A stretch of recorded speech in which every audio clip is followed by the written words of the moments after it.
bienvenue. S'estimer pour mieux vivre va être notre sujet aujourd'hui.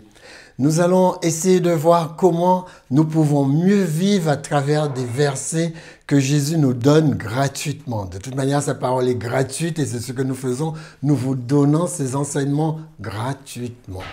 Alors, manque d'estime de soi, ça c'est quelque chose qui accompagne les gens, je veux dire graduellement. Et jour après jour, certaines personnes détruisent de plus en plus leur estime. Avoir une bonne estime de soi, c'est ce qu'on va voir. Donc c'est vrai que ne pas être conscient de sa force et de sa responsabilité, c'est manquer d'estime de soi. Ne pas être conscient de sa force et de sa responsabilité, c'est manquer d'estime de soi. Le dictionnaire dit aussi se sous-estimer. Vous devez être conscient de la force que vous avez. Certaines personnes croient qu'il est bien, il est humble de dire que je n'ai aucune force, je n'ai aucune ambition. Dès qu'ils commencent à ne plus avoir de force, ils n'ont plus d'ambition, ils n'ont plus de challenge, ils n'ont plus de défis à relever. Donc c'est vrai que se sous-estimer est une plaie. Il faut être fier de ce que Dieu a fait de nous. Pas fier de nous, il y a une nuance là. Fier de ce que Dieu a fait de nous. Les amis, j'aime tellement la parole de Dieu. C'est vrai que vous le constatez. Je n'arrive pas à me lasser. Je n'arrive pas à m'arrêter. Je n'arrive pas à perdre le goût, l'engouement pour la parole de Dieu. La parole de Dieu est tellement riche qu'après avoir passé toute ma vie, je n'aurais pas touché, je veux dire, je veux même pas mettre de chiffres.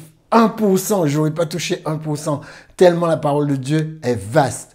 Mais la parole de Dieu est si riche que Jésus a raison de dire « Je suis venu pour amener la bonne nouvelle du royaume aux pauvres. » Aux pauvres, à ceux qui manquent de tout, à ceux qui ne produisent rien. Je n'arrête pas de revenir sur cette définition. Si vous êtes dans ce cas, cette bonne nouvelle, c'est pour vous. Les amis, manquer d'estime de soi, c'est une illusion. Écoutez bien, c'est une illusion de croire que la manière dont on se sent est la manière dont on est.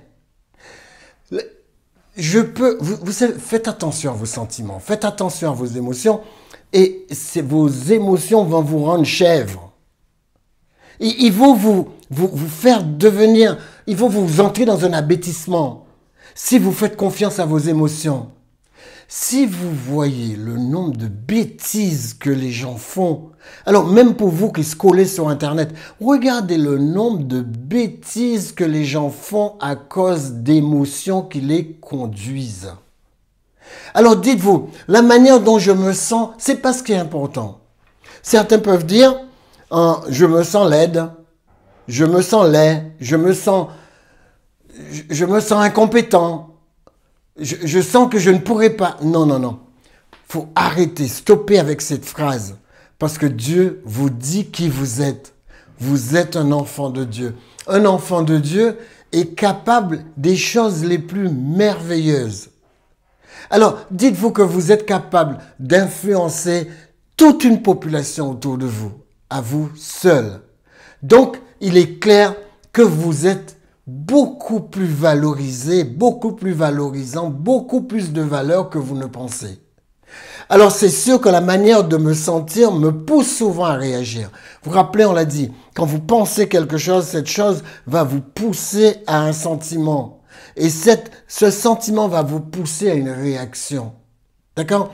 C'est pourquoi les gens prennent une décision après avoir été poussés par les émotions à une réaction ou à une action. D'accord? Il vaut mieux que vous soyez poussé à une action que d'être poussé à réagir. Parce que à réagir, ça prouve que c'est l'environnement qui vous porte.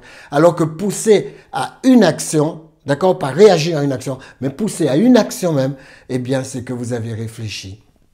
Les amis, mon comportement vient de mes sentiments. Proverbe 23, verset 7. Rappelez-vous, tel un homme pense, tel qu'il est. Il est tel que sont les pensées de son âme. Donc, quand vous pensez, dites-vous qu'au moment où vous adoptez cette pensée, vos émotions vont se mettre en marche et vous finirez par prendre une décision et agir. D'accord? C'est la raison pour laquelle il faut savoir que Dieu nous a donné la clé de notre pensée. Et nous ne pouvons pas laisser nos pensées faire de nous ce que ces pensées veulent. D'accord? Ce n'est pas parce que je suis excellent dans un domaine que je ne manque pas d'estime de moi dans d'autres domaines. C'est sûr, je peux avoir beaucoup d'estime dans un domaine et pas dans d'autres. Mais nous allons apprendre comment faire cette complétude. D'accord? Essayez de vous voir comme vous voulez être. Ça pourrait verser dans une autre imaginaire, dans une autre imagination, dans d'autres prérogatives. C'est-à-dire que vous devriez toujours faire attention à la juste mesure. L'Éternel ne vous demande pas de faire quelque chose au-delà de vos forces, c'est ce que dit David. L'Éternel ne me demande pas de faire des choses au-delà des capacités qu'il m'a données. Mais l'Éternel veut que je me voie tel que je suis. Et tel que je suis capable de rivaliser pour être ce que je souhaite devenir. Maintenant, il y a une perversion. On voit ça aux États-Unis, on le voit arriver ici, on le verra couvrir toute l'Europe parce que vous savez, ceux qui touchent les États-Unis, 10 ans après, c'est en Europe. Donc, nous, on a ces transgenres, ces gens qui disent « Oui, mais voilà, je suis comme ça, mais je ne suis pas réellement comme ça, je me vois comme ça, je dois devenir comme ça. » Comme j'ai vu une fille qui a épousé la Tour Eiffel. Donc, parce qu'elle, elle se voit femme, personne ne doit la toucher, seule la Tour Eiffel doit la toucher. Donc, moi, quand je regarde ça, je me dis, ça, c'est une perversion. C'est-à-dire que dès que Dieu nous dit de nous projeter, son ennemi arrive derrière et son ennemi nous met toutes sortes d'idées perverses par rapport à cette projection. Dieu me demande de me projeter en tant que son enfant. C'est-à-dire qu'avant de me projeter, et c'est là que vous pouvez faire la différence, avant de me projeter, avant de regarder dans le miroir pour savoir ce que je veux devenir, je dois être dans la lignée de la loi de Dieu. Voilà comment vous allez être protégé. Vous ne pouvez jamais rentrer dans une perversion parce que vous êtes dans la lignée de la parole de Dieu. Si vous m'aimez, dit Jésus, gardez mes commandements. Vous êtes dans la lignée de sa parole. Alors, comme vous êtes dans la lignée de sa parole, il y a des choses que vous ne pouvez pas faire. Il y a des choses qui vous sont imposées. N'importe quel choix vous impose. Dès que vous avez choisi quelque chose, cette chose vous impose votre manière de vivre. Là, je vais plus que la motivation.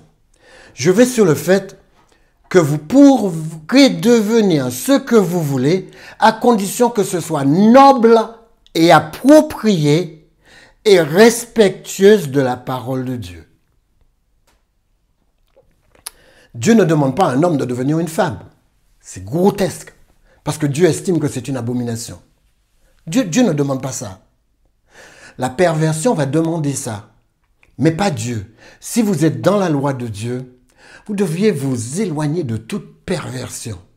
Parce que toute perversion induit automatiquement une perversion morale. La moralité n'existe que parce que Dieu existe. La moralité n'existe pas dans l'évolutionnisme. Parce que l'évolutionnisme, je peux faire tout ce que je veux pour réussir. Et la moralité n'est que la moralité que j'adopte en fonction de ce que je veux faire aboutir. Pour la Bible, il n'en est pas ainsi. Pour la Bible, si ça n'aboutit pas dans les règles de Dieu, ce n'est pas un accomplissement. C'est une perversion. Vous savez, Dieu donne de bonnes choses et on peut le prendre et le pervertir. Mais cela ne remet pas en cause Dieu. Parce qu'en donnant les choses, il donne les règles. Si vous m'aimez, gardez mes règles. Si vous m'aimez, gardez mes préceptes. Qu'est-ce que c'est qu'un précepte? Un précepte, comme son nom l'indique, c'est un préconcept. Dieu, quand il me donne ses règles, il me donne un cadre. Il me donne quelque chose qui va conceptualiser autre chose. Il faut bien que ça soit bien compris. Sans quoi, si vous ne comprenez pas ce que je dis, eh bien, quelqu'un peut arriver et vous voler cette connaissance. Parce qu'il aura argumenté et perverti cette connaissance. Les amis, Dieu recherche la pureté. Dieu a fait une chose pour une chose. Un acte pour un acte. Dieu a fait une chose pour une chose. C'est comme ça que ça fonctionne. Quand Dieu a créé ma bouche, quelle était son intention? Quand Dieu a créé mon nez, quelle était son intention? Il y en a qui peuvent prendre leur nez inhaler toutes sortes de substances et exploser leurs poumons. Dieu n'avait pas fait le nez pour cela. Les amis, c'est la même chose pour les yeux. Dieu a créé les cieux afin que je puisse regarder, construire, innover, porter la noblesse, porter l'honnêteté avec les yeux, avoir des regards qui ne pervertissent pas une relation ou un environnement, mais avoir un regard qui élève. Dieu avait créé les yeux pour ça. Mais je peux utiliser mes yeux pour toutes sortes de perversions. Certes, je ne vais pas rentrer dans tous les détails avec vous, mais j'espère que vous comprenez mon point. Mon point biblique, c'est que vous pouvez vous projeter. Vous pouvez dire, aujourd'hui, je suis au stade du chat, mais je peux monter au stade du lion. Parce que l'objectif de Dieu, c'est faire en sorte que j'ai l'attitude du lion, pas l'attitude du chat. Quand Dieu demande quelque chose, d'ailleurs, Dieu se présente comme le lion de la tribu de Juda. C'est juste une question d'attitude. Regardez bien, un éléphant fait 6 tonnes. Vous prenez un lion qui va faire quoi? 200 kilos. Et quand le lion voit l'éléphant, quand ses petits sont effrayés et qu'ils sont... Il appelle ses petits, venez là. C'est rien qu'un steak. Question d'attitude. Question d'attitude. Si vous avez une attitude forte, vous serez fort. Si vous avez une attitude à vous détaler devant chaque situation difficile, eh bien vous avez une attitude faible. Dieu veut que vous ayez son caractère. Dieu n'a pas d'attitude faible. D'ailleurs, l'attitude faible ne devrait même pas exister. Cette attitude négative est une perversion des véritables attitudes, des véritables caractéristiques de Dieu. Nous pouvons aller un peu plus loin. Pourquoi ne puis-je pas passer plus de temps avec moi-même? C'est vrai que certaines personnes se sentent seules. Alors, tristement, je suis confronté à cela assez souvent parce que je rencontre pas mal de personnes dans un cadre de soins, dans un cadre de les aider à recouvrer leur santé. Et c'est vrai que dans ce cadre-là, on rencontre beaucoup de gens qui sont seuls. Vous savez, il y a des gens, il n'y a que la solitude, prenons que la solitude. La solitude les ronge. Il les ronge dans leur attitude, il les ronge dans leur physique, il les ronge au niveau de leur pensée, il les ronge. Il génère chez eux de l'anxiété, il génère chez eux de l'angoisse. Et c'est vrai que j'aurais aimé dire que la solution est toute trouvée, parce que la Bible dit qu'il n'est pas bon que la personne soit seule. Mais il est bien aussi, il est bien d'avoir des amis, il est bien de se fabriquer des amis, parce qu'on ne sait jamais ce qui peut se passer. À mesure que nous avançons en âge, nous nous rendons compte que les gens, ils partent autour de nous. Donc, plus nous avons l'occasion de fabriquer des amis, au lieu d'avoir des idées préconçues, tordues, qui nous détruisent notre amitié, alors certaines personnes me disent, oui, mais j'ai été déçu de telle personne, alors j'ai décidé de ne pas avoir d'amis. Ça, c'est une perversion. Je ne peux pas décider de ne pas avoir d'amis parce que 2-3 personnes m'ont trompé. Les amis, c'est pas parce que quelqu'un m'a agressé que je ne vais plus prendre d'autostoppeur. Il faut que vous soyez réaliste. On est dans le monde, dans ce monde où on est du côté de ceux qui ont péché. Le jardin d'Éden est fermé. Nous sommes du côté de ceux qui ont péché, nous devons vivre avec. Il y aura des traites, il y aura des gens qui manqueront de loyauté. C'est naturel dans un monde aussi perverti que celui-là. Mais ce que Dieu nous demande de faire, c'est de traverser ce monde perverti avec son caractère. C'est la raison pour laquelle je dis souvent, je ne m'attache pas aux choses. Parce que si vous vous attachez aux choses, c'est comme si les choses étaient à vous. Non, les choses que vous possédez ne sont pas à vous. Vous pouvez les perdre du jour au lendemain. Ne vous y attachez pas. Dieu est capable de nous faire rebondir, quelle que soit la nudité avec laquelle nous quittons une situation. Nous quittons une situation, nous sommes à nu, nous avons tout perdu. Dieu dit, si tu me quittes les choses pour me suivre, je te donnerai 100 fois plus. Tu as perdu une maison pour me suivre, je vais t'en donner 100. Les amis, ayons confiance en Dieu. Ayons confiance en Dieu. Donc, passez du temps avec vous-même. Prenez du temps avec vous-même. Réfléchissez pour vous-même. Comment est-ce que je vois l'autre? Comment est-ce que je peux entrer en meilleure connexion avec l'autre? Comment est-ce que je peux construire de meilleures relations? Comment est-ce que je peux faire simplement pour aider l'autre qui ne me connaît même pas? Les amis, c'est comme ça qu'on se fait des amis. Si vous êtes enfermé sur vous-même, si votre porte-monnaie est fermé et que pour vous, dans votre poche, qu'est-ce que vous croyez? Les gens vont venir le voler dans votre poche? Non, vous n'aurez pas fait grand-chose avec ce porte-monnaie que Dieu vous a donné. Donc, tous les gens qui sont cupides, avares, attachés, non, mais ouvrez-vous. Vous avez tellement de possibilités d'aider, tellement de possibilités de vous tourner. C'est sûr que certaines des personnes que vous aidez vont vous trahir. Ça fait partie de la vie. D'accord? Alors, qu'ai-je contre moi-même? Pourquoi est-ce que je ne peux pas passer plus de temps avec moi-même? Est-ce que vous vous aimez? Est-ce que vous pouvez vraiment prendre le temps pour vous?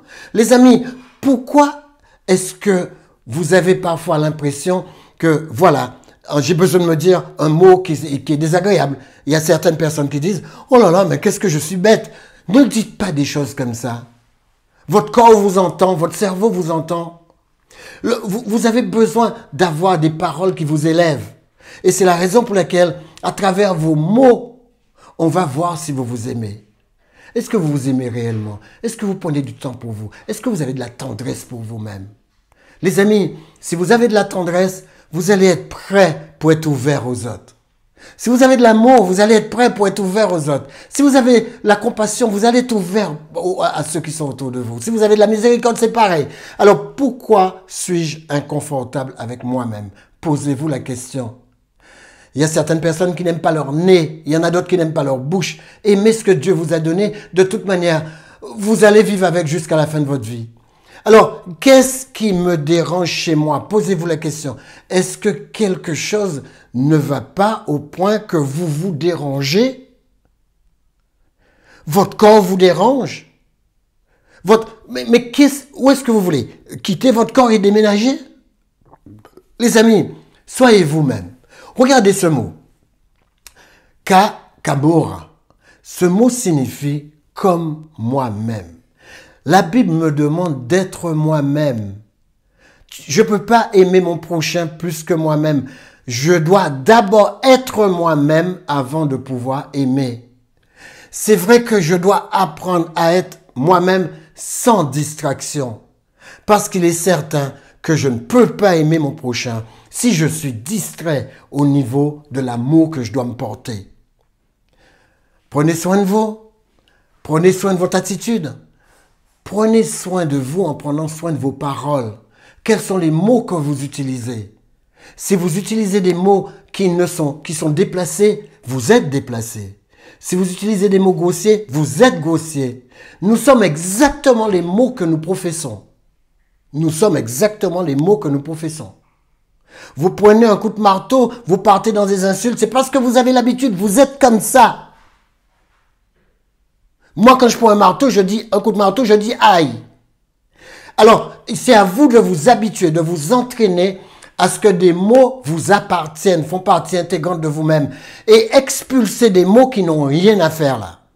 Parce que ces mots créent des pensées, qui vont créer des sentiments et qui vont générer des choix et que ces choix vont générer des actions et ces actions vont générer des habitudes et ces habitudes vont générer une attitude qui est votre caractère. C'est comme ça que ça fonctionne. C'est pourquoi il faut se méfier des mots. Je ne peux pas utiliser n'importe quel mot. Alors, pourquoi est-ce que les gens recherchent une distraction? Les gens recherchent une distraction parce qu'ils ne sont pas confortables avec eux-mêmes. Les gens que vous voyez toujours dans leur téléphone portable en train de chercher à s'évader, ils ne sont pas bien avec eux-mêmes. Quand on est bien avec soi-même, on reste là, on s'occupe. Je me rappelle quand on était plus petit, on faisait nos jouets nous-mêmes, on s'occupait. On apprenait à faire des cerfs-volants, on apprenait tout ce qu'on voyait les autres faire, on le faisait. On apprenait à faire tellement de choses qu'après, ces choses qu'on avait appris à faire manuellement devenaient partie intégrante du travail qu'on avait imparti. Les amis, c'est comme ça qu'il faut comprendre les distractions. Plus vous acceptez les distractions, plus vous vous empêchez d'évoluer. C'est comme ça. La distraction, c'est pas ça qui vous évoluera. Les amis, que fait la distraction? La distraction détruit la grandeur. Vous arrivez avec la distraction, avec surtout la distraction du téléphone, avec les réseaux sociaux, vous arrivez à avoir des arguments tellement tordus que des arguments que vous auriez trouvé tordus si vous n'avez pas cette distraction, eh bien vous les trouvez légitimes à force d'écouter ces genres de choses. Alors, les gens ne prennent pas la Bible pour pouvoir l'approfondir et construire ce qu'ils sont. Ils prennent maintenant des éléments de distraction pour construire ce qu'ils sont. Alors, ils ne sont qu'une distraction. Quand vous les entendez, leur discours n'a ni pied ni tête. Ça ne va nulle part. Et puis, c'est tellement futile, ça n'a pas de portée éternelle. Moi, j'écoute l'argument de certaines personnes quand ils ont passé des heures et des heures dans les distractions des réseaux sociaux. Eh bien, on a l'impression que leur tête a fichu le camp. Excusez-moi l'expression. On a l'impression que leur cerveau, il a déjanté. Ils admettent des choses que leurs parents n'admettent pas, que leur environnement n'admet pas, que Dieu lui-même n'admet pas. Mais ils l'admettent. Ils admettent d'avoir la liberté d'arbitrer ce qu'ils veulent, de pouvoir penser ce qu'ils veulent, de pouvoir vivre ce qu'ils veulent. Et ils croient qu'après avoir fait tout ça, ils vont être innocents. Innocents par rapport à la loi de Dieu. Excusez-moi. Donc pourquoi? La distraction détruit la grandeur parce qu'on ne grandit pas sans inventaire. La distraction nous empêche de nous inventorier. Je ne fais pas d'inventaire personnel, je ne fais pas de bilan personnel. Vous savez combien de personnes passent d'une année à l'autre sans faire de bilan? Et ils se rendent compte 10 ans après, 15 ans après, mais qu'est-ce que j'ai fait de ma vie? Qu'est-ce que j'ai fait de ma vie? Ai-je progressé? Une personne qui ne progresse pas? Une personne qui ne progresse pas, c'est une personne qui ne s'accomplit pas. Je le répète, une personne qui ne progresse pas, c'est une personne qui ne s'épanouit pas. Il n'y a pas d'accomplissement, il n'y a pas d'épanouissement sans développement de soi. Alors certaines personnes me disent, oui mais Lambert, quand on considère l'évangile, toi tu le prends comme du développement de la personne. Les amis, qu'est-ce que vous croyez que vous avez dans la main? La Bible a été donnée comme un puissant instrument pour pouvoir vous développer, pour pouvoir devenir réellement ce que Dieu voulait que vous soyez. Quand vous avez certaines personnes, parce que certaines personnes ont volé des choses qui étaient à nous dans la Bible et qu'ils ont été créés un truc qui s'appelle développement personnel, alors nous n'avons plus utilisé ce terme. Mais non, le véritable développement personnel, il est dans votre main.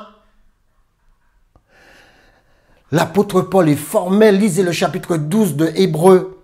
Et arrêtez d'avoir des gens qui... Vous savez ce que les gens font? Les gens prennent des mots toutes faites à l'extérieur, ils vous l'emmènent. Quand ils voient que vous êtes performant dans ce que vous faites, ils vous appliquent ces mots pour que vous puissiez vous la fermer. Vous n'avez pas remarqué, certaines personnes font ça? Ils font ça en politique, mais ils font ça aussi en religion.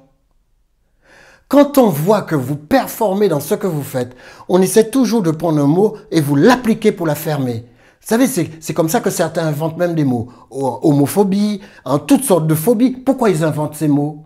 Ils inventent ces mots pour que quand vous dites quelque chose, on puisse vous appliquer ce mot pour que vous puissiez la fermer. Et comme ça, discussion close. Ne vous faites pas faire ce genre de truc. Battez-vous pour comprendre, pour apprendre à argumenter, apprendre à poser un problème. Les amis, allons un peu plus loin. On ne grandit pas sans inventaire. Inventoriez-vous. Et vous regardez où vous êtes. Vous devez faire un inventaire moral.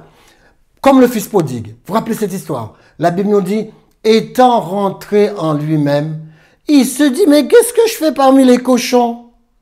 Je vais aller voir mon père, je vais lui demander pardon et je vais être rétabli parce que je connais mon père. Les amis, si vous connaissez votre Dieu, vous serez toujours rétabli. Et regardez une autre histoire.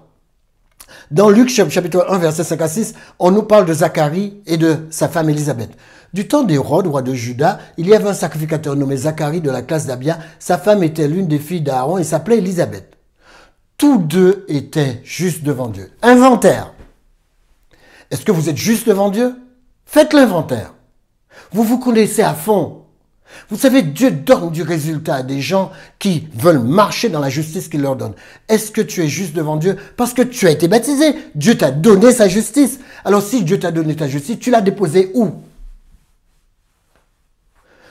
Tous ceux qui se disent croyants devraient pouvoir dire « J'ai accepté la justice du Christ, je suis juste ». Ils devaient pouvoir le dire. S'ils ne peuvent pas leur dire, c'est qu'ils savent que dans l'ombre, il y a quelque chose qui tapit. Il y a quelque chose qui est là. L'apôtre Paul dit car il est honteux de dire ce qu'ils font en secret. Vous savez, les petits secrets, ça ne va pas vous aider. Vous ne pouvez même pas dire « Je suis juste devant Dieu ». Vous ne pourrez pas le dire. Parce qu'au fond de vous-même, vous vous connaissez. Alors moi, voilà ce que je vous encourage à faire. Faites un petit bilan. Et ensuite, décidez de nettoyer, comme dit, Dieu dit que vous deviez être une poterie, un vase excellent. Eh bien, vous pouvez le faire. C'est simple à faire. Inventaire moral. Et ensuite, je me mets à genoux. Et je demande à Dieu de nettoyer tout ça. Je demande à Dieu d'accéder à la pureté. Je demande à Dieu de m'aider à abandonner certains comportements, de m'aider à abandonner certaines attitudes, de m'aider à abandonner certains mots, de m'aider à abandonner cela parce que ces choses ne sont pas dignes d'un enfant de Dieu. Je ne peux pas aller voir Dieu en lui demandant de changer de sexe. Ça ne marche pas. Parce que Dieu m'a dit, écoute, c'est moi qui t'ai conçu. Je t'ai conçu comme une créature merveilleuse. Vous lisez ça dans Psaume 132, verset 14. Je t'ai conçu comme une créature merveilleuse. Tu as un problème à l'intérieur? Va voir ton père. Entre dans ta chambre, ferme ta chambre. Apprends à tes enfants à faire la même chose. Parce que dans la société dans laquelle on est, on leur met la pression pour devenir ces genres de choses. Mais vous avez, oh Dieu merci, vous avez une chambre. Vous pouvez fermer la porte. Vous pouvez construire vos enfants. J'ai appris que ce que les parents disent aux enfants compte entre 48 et 50% plus que ce que les autres personnes disent à leurs enfants. Alors, si vous n'avez pas l'habitude de parler à vos enfants, vous manquez ces 50%. Prenez l'habitude, comme j'ai fait, quand mes enfants grandissaient, toujours parler avec leur maman, toujours parler, dire tout ce qui se passait dans l'école, tout ce qui se passait après l'école. Aujourd'hui, j'ai vu qu'il y a une loi que les démocrates aux États-Unis ont mis, où quand vous avez 13-14 ans, vous n'avez plus rien à dire à vos parents. Et vous pouvez tout dire à l'école, mais vous ne pouvez pas dire à vos parents. Eh bien là, je suis content, parce que les républicains sont en train de détruire cette loi. Les amis, c'est à nous de comprendre que tout ce qu'il y a autour de nous ne vient pas de Dieu. Cela existe parce que nous sommes du côté de ceux qui ont péché. Alors, nous avons ce monde à traverser. Nous avons à traverser un monde de péché. Nous n'avons pas le droit de rater le coche. Alors, faites un inventaire du mauvais et faites un inventaire du bon. Il y a des choses excellentes chez vous. Il y a des progrès que vous avez faits. Constatez vos domaines de progrès. Et ensuite, formez-vous, avancez encore davantage.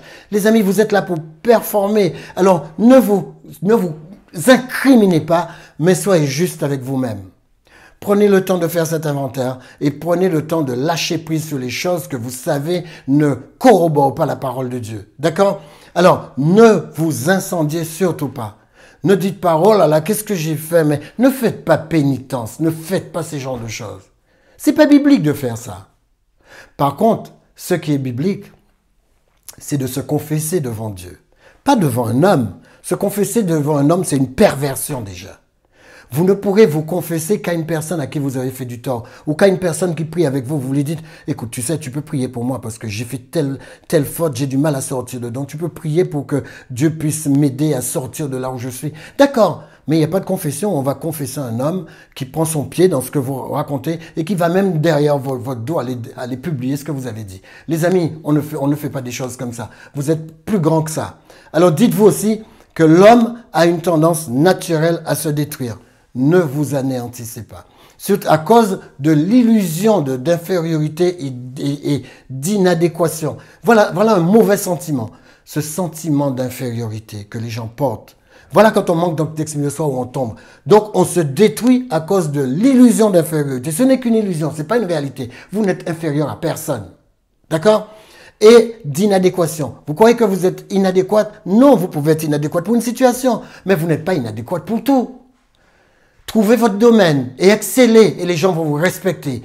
Ayez toujours envers vous une critique qui construit, Une critique qui construit votre vie. Ne prenez pas des critiques qui vous détruisent, qui vous font entrer dans l'angoisse, dans l'anxiété, qui vous font sombrer. Il y a tellement d'enfants, écoutez-moi bien, il y a tellement d'enfants qui sont chez leurs parents, qui n'arrivent même pas, après 20 ans, après 30 ans, de quitter la maison de leurs parents pour s'épanouir à cause de ça.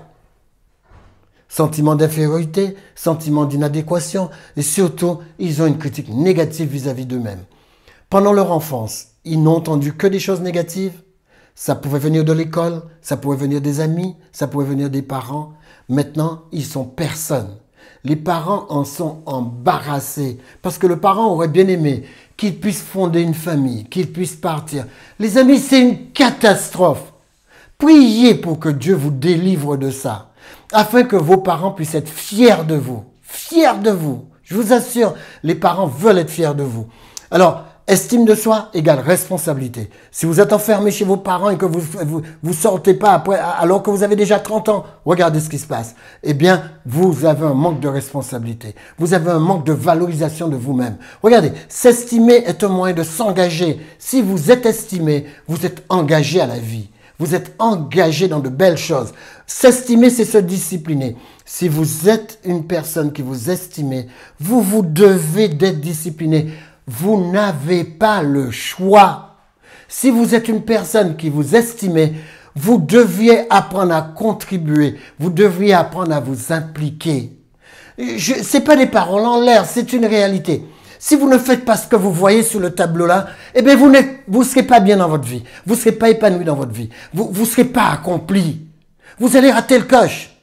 Moi, je peux vous le dire parce que j'ai l'âge de pouvoir vous le dire, mais c'est une réalité que je constate jour après jour. Dites-vous que si vous vous estimez, vous allez trouver votre place dans la société. Même si cette société a une énorme perversion, vous trouverez votre place. Vous allez briller là où vous êtes. Parce que c'est comme ça. Parce qu'il ne peut en être autrement. Nous, enfants de Dieu, nous sommes venus sur cette planète pour installer le royaume des cieux. Nous devons être différents des autres. Alors, battez-vous pour une basse estime de soi n'est pas de l'humilité. Il y a certaines personnes qui disent, ah, plus je suis camouflé, plus je suis caché. Non, plus c'est vicieux. Vous deviez faire ressortir de vous ce que Dieu a mis en vous de manière à ce que vous puissiez briller, pour qu'on puisse compter sur vous. Et vous cacher, c'est un manque d'humilité. Les amis, l'humilité, c'est savoir la vérité sur soi-même. C'est savoir sa force, c'est savoir sa capacité, c'est savoir son habileté et comprendre que cela ne fait pas de moi une personne supérieure à l'autre. Voilà ce que c'est que l'humilité. Je connais ma force, je connais ma capacité, je connais mon habileté et je dois comprendre que cela ne me place pas au-dessus des autres. C'est ça l'humilité. Excusez-moi, je suis obligé de prendre la définition à contre-pied pour que vous puissiez entrer dans une définition qui vous construise. Il est difficile d'être humble ou heureux sans une bonne estime de soi. Si une personne manque d'estime de lui-même, qu'il arrête de dire qu'il est humble. Il n'entrera pas dans l'humilité.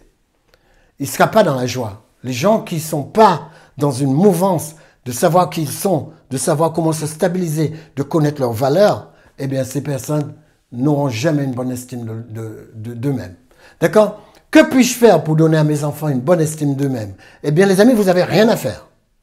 Pour permettre à vos enfants d'avoir une bonne estime d'eux-mêmes, vous n'avez rien à faire. Vous devriez juste les éduquer avec la parole de Dieu. En les éduquant avec la parole de Dieu, vos enfants vont grandir en faisant des erreurs. Mettez-les en situation pour qu'ils fassent des erreurs. Et une fois qu'ils auront fait ces erreurs, mettez des situations. Ils vont faire des erreurs. C'est obligé. Et quand ils auront fait des erreurs, ça va leur permettre de se développer. Et là, vous allez leur dire à quel point ils sont grands. Ils sont grands parce qu'ils ont vu qu'ils ont fait une erreur. C'est déjà une grandeur. Ensuite, ils ont fait l'inventaire de cette erreur. C'est déjà une grandeur. Et ils ont pris des dispositions pour trouver la solution afin de ne pas être à ce niveau-là la prochaine fois qu'ils font le test. Les amis, c'est comme ça que ça fonctionne. C'est comme ça que les gens deviennent grands. Si vous voulez contribuer, dites-leur quand ils font bien. Arrêtez de leur dire quand ça n'a pas marché. Dites-leur ce qu'ils ont fait de bien. Bon, ça n'a pas marché, mais regarde tout ce que tu as fait de bien. T'es vraiment maître de toi-même. T'es en train de construire ta destinée. Parlez des mots qui les élèvent. Et faites-leur comprendre que cette erreur, quand tu vas le corriger, tu approcheras de la perfection. C'est comme ça que ça fonctionne. Alors, disciplinez-vous. Rappelez-vous que la perfection dont je parle, c'est la perfection que Dieu nous a donnée. Rappelez-vous Matthieu 5, 48. Soyez donc parfaits comme votre Père céleste est parfait. Certaines personnes pourront sauter sur le fait que j'ai dit parfait pour dire « Ouais, mais c'est pas biblique. » Si, c'est biblique. Matthieu 5, 48. Et voyez ce que l'apôtre Paul dit. Il dit que nous devons être parfaits dans l'amour. Parfaits dans l'amour. Les gens qui aiment et qui vous donnent des coups de couteau par derrière, les gens qui aiment et qui manquent de loyauté sont imparfaits. Imparfaits. Alors disciplinez-vous sans vous écraser.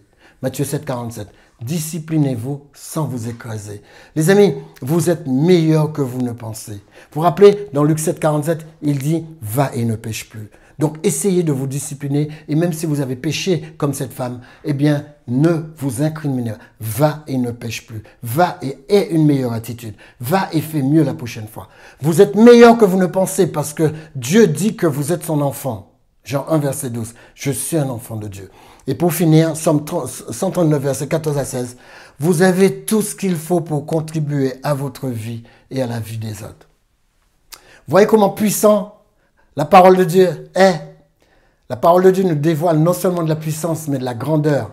Et c'est pourquoi nous pouvons le faire. Parce que la Bible nous dit que tout est possible à celui qui croit. Éternel, ton Père Céleste, merci pour ta présence. Merci pour ta puissance. Merci pour ta parole. Au nom de Jésus. Amen. Que Dieu vous bénisse, que Dieu vous garde et que Dieu vous assure une journée de sabbat extraordinaire et une semaine aussi efficace parce que vous le valez. Vous le valez plus que vous ne pensez. Vous le valez bien. Que Dieu vous bénisse.